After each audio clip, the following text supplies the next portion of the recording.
अगर आपको वीडियो पसंद आए तो लाइक ज़रूर कीजिएगा और अगर आप नए हैं तो चैनल सब्सक्राइब कीजिए।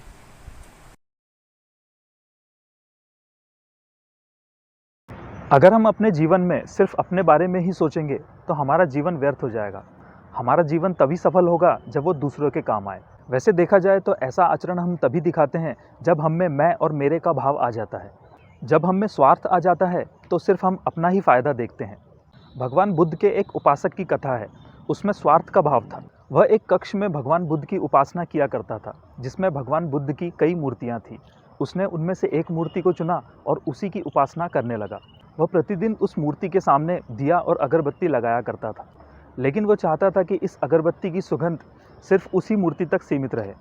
इसके लिए उसने उस मूर्ति को चारों तरफ से ढक दिया। नतीजा यह रहा कि दिए और अगरबत्ती से निकलने वाला धुआं सिर्फ उसी मूर्ति तक सीमित रहा और कुछ दिनों के पश्चात वो मूर्ति काली पड़ गई।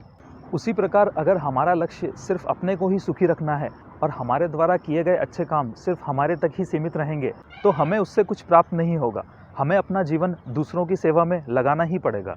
यदि हम केवल अपने लिए ही जिएंगे तो हमारे जीवन का कोई औचित्य ही नहीं रहेगा। हमें हमारे जीवन को सेवामय बनाना ही होगा, तभी हम हमारे जीवन को सफल कर पाएंगे। मनुष्य जीवन को सफल बना लेना ही सच्ची बुद्धिमत्ता है।